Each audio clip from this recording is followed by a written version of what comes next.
യുഎഇയിലെ തൊഴിൽ മേഖലയിൽ പല മാറ്റങ്ങളും വന്നുകൊണ്ടിരിക്കുന്നുണ്ട്. റിമോട്ട് വർക്കിനെ പ്രോത്സാഹിപ്പിക്കുന്ന ഫ്ലെക്സിബിൾ തൊഴിൽ നയങ്ങൾ കൂടുതൽ കമ്പനികളെ ഏറ്റെടുക്കുകയാണ്.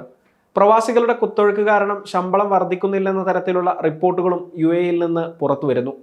വരും വർഷങ്ങളിൽ കൂടുതൽ മികച്ച തൊഴിലവസരങ്ങൾ യുഎഇയിൽ സൃഷ്ടിക്കപ്പെടുമെന്ന തരത്തിലുള്ള ചർച്ചകളും രാജ്യത്ത് നടക്കുകയാണ്. ഈ അവസരത്തിൽ ഏറെ ശ്രദ്ധേയമായ മറ്റൊരു സർവേ ഫലത്തെക്കുറിച്ചാണ് ഈ വീഡിയോയിൽ സംസാരിക്കുന്നത്. യുഎഇയിലെ 50% തൊഴിലാളികളും അധികമായി തൊഴിൽ ചെയ്യുന്നതിന് സമ്മർദ്ദം അനുഭവിക്കുന്നുണ്ടെന്നാണ് പുതിയ സർവേയിലൂടെ വ്യക്തമായിരിക്കുന്നത്.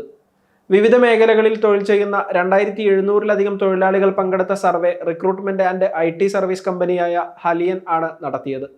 ഹലിയൻസ് 2025 GCC market report and salary guide എന്ന പേരിലാണ് സർവേ ഫലം പുറത്തു വന്നിരിക്കുന്നത്. Technology, finance, marketing, creative, design, health care, life sciences, construction തുടങ്ങിയ മേഖലകളിൽ നിന്നുള്ള പ്രൊഫഷണൽ തൊഴിലാളികളാണ് സർവേയിൽ പങ്കെടുത്തത്. 45% പേർ മാത്രമാണ് തങ്ങളുടെ തൊഴിൽ ഭാരം കൈകാര്യം ചെയ്യാൻ കഴിയുന്നതാണെന്നും സാധാരണ വർക്ക് വീക്കിനുള്ളിൽ പൂർത്തിയാക്കാവുന്നതാണെന്നും സർവേയിൽ അഭിപ്രായപ്പെട്ടത്. ചില തൊഴിലാളികൾ 12 മുതൽ 14 മണിക്കൂറുകൾ വരെ ജോലി ചെയ്യേണ്ടി വരുന്നുവെന്നാണ് തുറന്നു പറഞ്ഞത്.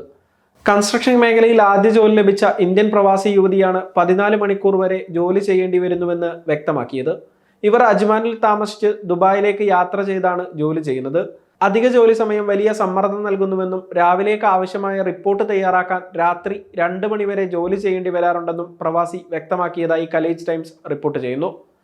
തൊഴിൽ ഭാരം വ്യക്തികളുടെ ആരോഗ്യത്തെ ബാധിക്കുന്ന സാഹചര്യവുമുണ്ട്. സർവേയിൽ പങ്കെടുത്ത 45% പേരാണ് തൊഴിൽ ഭാരം ആരോഗ്യത്തെ ദോഷകരമായി ബാധിക്കുന്നുവെന്ന് അഭിപ്രായപ്പെട്ടത്. ഇതൊരു താൽക്കാലിക പ്രശ്നം എന്നതിനപ്പുറത്ത് ദീർഘകാലത്തേക്ക് തങ്ങളെ ബാധിക്കുന്ന വിഷയമാണെന്ന് തൊഴിലാളികൾ പറയുന്നു. ദീർഘനേരം തൊഴിൽ ചെയ്യുന്നതിന്റെ ഭാഗമായി ഉണ്ടാകുന്ന ആരോഗ്യ പ്രശ്നങ്ങളുമായി നിരവധി പേർ ചികിത്സയ്ക്ക് എത്തുന്നുവെന്നാണ് ഹോമിയോപ്പതി ഡോക്ടറായ യാസർ ഷാഫി വ്യക്തമാക്കിയത്. ഇത്തരം ആരോഗ്യ പ്രശ്നങ്ങൾ കാരണം ആളുകൾ തൊഴിൽ മാറാൻ ആഗ്രഹിക്കുന്ന സാഹചര്യവുമുണ്ട്. അടുത്ത 1 വർഷത്തിനുള്ളിൽ തൊഴിൽ മാറണമെന്നാണ് 85% തൊഴിലാളികളും സർവേക്കിടെ തുറന്നു പറഞ്ഞത്. 35% യുഎഇ തൊഴിലാളികളാണ് തങ്ങളുടെ കമ്പനിയിൽ മികച്ച വർക്ക് ലൈഫ് ബാലൻസ് ഉള്ളതായി വ്യക്തമാക്കിയത്. ഭാവിയിൽ മികച്ച അവസരങ്ങൾ ലഭിക്കുമെന്ന കാര്യത്തിൽ ആത്മവിശ്വാസമുണ്ടോ എന്ന ചോദ്യത്തിനും സർവേയിൽ പങ്കെടുത്ത തൊഴിലാളികൾ മറുപടി പറഞ്ഞു.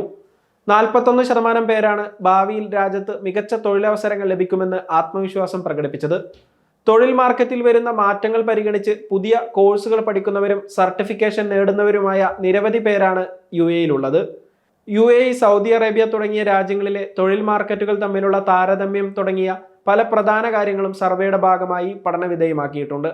GCC മേഖലയിലെ ശമ്പള വർധനവുമായി ബന്ധപ്പെട്ട കാര്യങ്ങളും സർവേയിലൂടെ വ്യക്തമായിരിക്കുകയാണ്.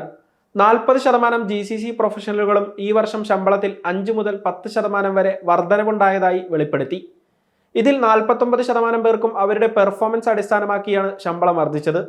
15% പേർക്ക് തൊഴിൽ മാറ്റത്തിലൂടെ ശമ്പളം വർദ്ധിപ്പിക്കാനായി. ഏകദേശം 44% പേർ 2024 അവസാനിക്കുന്നതിന് മുമ്പ് തങ്ങളുടെ ശമ്പളം വർദ്ധിക്കുമെന്നാണ് പ്രതീക്ഷിക്കുന്നത്. 25% തൊഴിലാളികൾ നിലവിൽ ജോലി ചെയ്യുന്ന കമ്പനിയിൽ പ്രമോഷൻ ലഭിക്കുമെന്ന് പ്രതീക്ഷിക്കുന്നവരാണ്. കമ്പനികളിൽ നിന്ന് ശമ്പളത്തിന് പുറമെ ലഭിക്കുന്ന നേട്ടങ്ങളുടെ കാര്യത്തിൽ ഏറ്റവും അധികം ഡിമാൻഡ് മെഡിക്കൽ ഇൻഷുറൻസിനാണ്. 80% തൊഴിലാളികളും കമ്പനിയിൽ നിന്ന് മെഡിക്കൽ ഇൻഷുറൻസ് ലഭിക്കണമെന്ന് ആഗ്രഹിക്കുന്നു. 55% പേരാണ് കമ്പനിയിൽ നിന്ന് ഫ്ലൈറ്റ് ടിക്കറ്റുകൾ ലഭിക്കണമെന്ന് ആഗ്രഹിക്കുന്നത്. പുതിയ ഫ്ലെക്സിബിൾ വർക്ക് നയങ്ങൾ വേണമെന്ന് ആഗ്രഹിക്കുന്നവർ 41% പേരാണ്. ഗൾഫ് മേഖലകളിൽ ആളുകൾ തൊഴിൽ മാറുന്നതിനുള്ള പ്രധാന കാരണങ്ങൾ മെച്ചപ്പെട്ട ശമ്പളം, ആനുകൂല്യങ്ങൾ, കരിയർ വികസനത്തിനുള്ള അവസരങ്ങൾ എന്നിവയാണെന്ന് സർവേ വ്യക്തമാക്കുന്നു.